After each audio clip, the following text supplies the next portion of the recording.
So Jacque Fresco would have turned 103 this week, and I was going to do this video on his birthday, but I had some family obligations, so I'm going to do it now.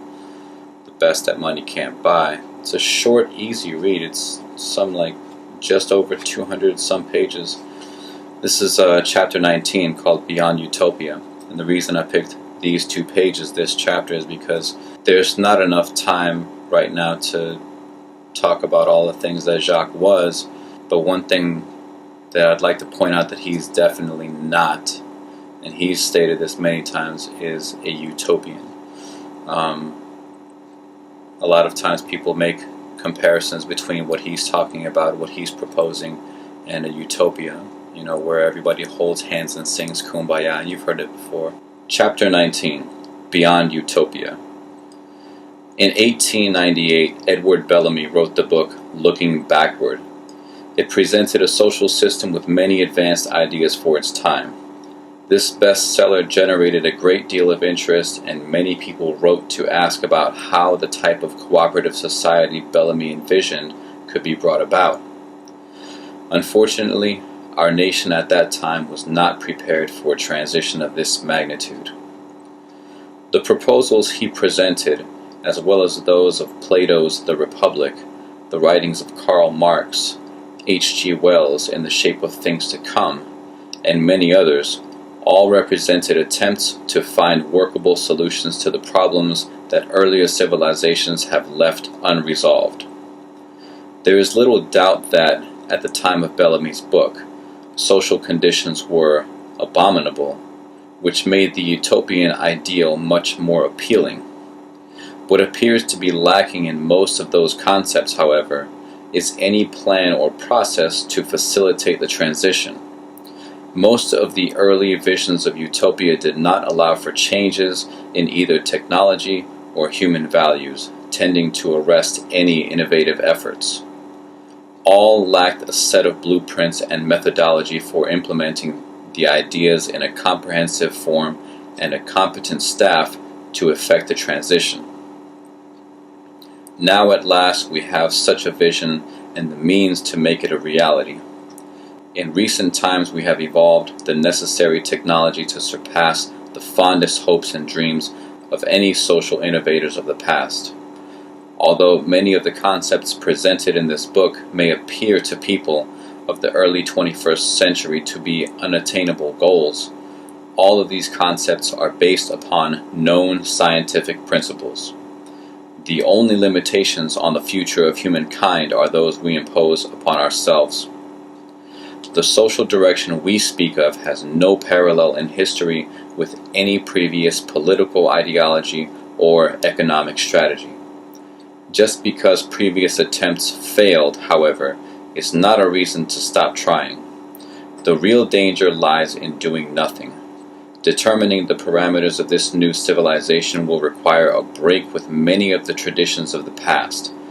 The future will evolve its own new paradigm to fit each successive phase of human development.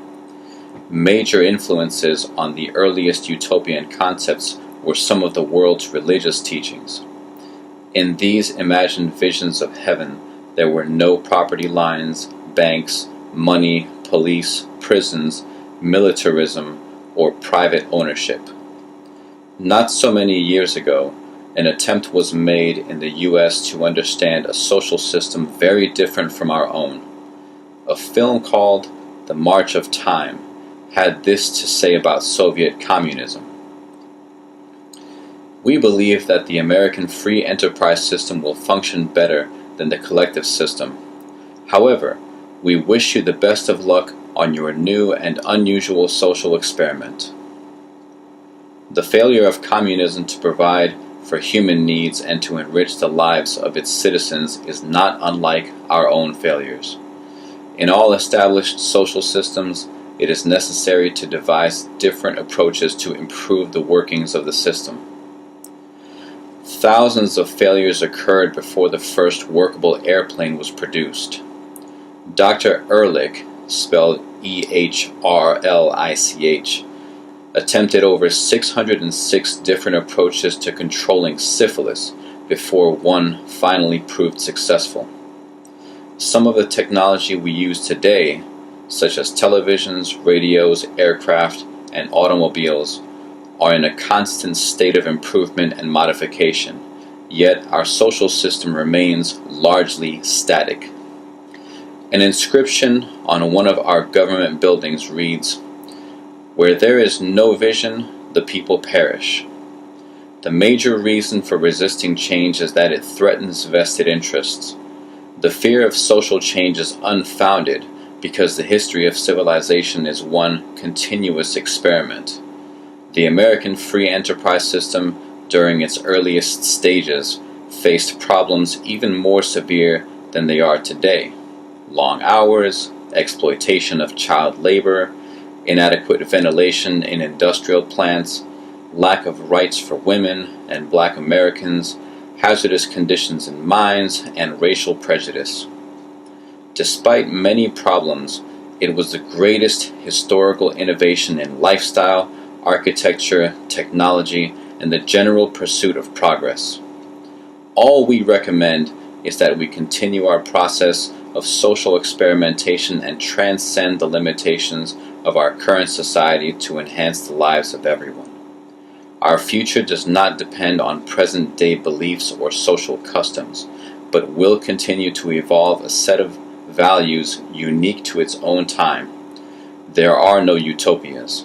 The very notion of utopia is static. The survival of any social system ultimately depends on its ability to allow for change to improve society as a whole. That's chapter 19, Beyond Utopia. The only other thing I want to do with this video is turn it over to a clip, about 5 or 6 or so different clips of Jacque saying exactly what he was proposing. So anyways, I'm going to turn over to Jacque, who would have been 103 years old, who knows doing what, probably still lecturing, I don't know. And then we're going to cut it out, and yeah, peace. I don't know what the future will be, but I can say it's probably we'll kill each other. But I can't live with that, so I speak up. I don't say the future will be this. And people say, how long from now do you see this scientific world? I don't know. That's not up to me. I can't say that Fresco tells the truth. I can only say that Fresco's world is based upon survey related to man and his relationship to the environment. That's what I mean by mechanistic. It isn't that I want to direct the whole thing. I haven't gotten assistance from others on how to put up buildings faster that were that new. So I had to innovate all this shit because I didn't get anything from others. Academia is not the Venus Project, nor is it science as it's used today. They wouldn't work on bombers if they were part of the Venus Project. They wouldn't work on weapons. They wouldn't be patriotic. But you look at some of your designs, some of your visions of the future, and people say, yeah, look, it's like you might have seen in Popular Mechanics in the 50s. You know, this is what's going to be like in 1999. No, it's nothing like that. Hollywood shows you spaceships and people using laser weapons. They take the same cowboys and Indians and put them in spaceships. That is not the future. That's man's concept of this limited society that doesn't teach you how to think and look ahead. They teach you how to be a cameraman, auto mechanic, chemist, or a structural engineer. They don't give you an overview of society. When people say, are you trying to build a perfect society? I have no notions of a perfect society. I don't know what that means. I know we can do much better than what we've got. I'm no utopian. I'm not a humanist who would like to see everybody living in warmth and harmony. I know that if we don't live that way, we'll kill each other and destroy the earth. We must put our mind to this as we do to put a man on the moon. We must put our mind to the social problem. I am not your enemy. I am not trying to destroy things. I do not believe in revolution. Are you betting that people will not declare war on each other? so that you can get at building all of this? Well, we don't have much choice. We're going to destroy each other, or we're going to make it.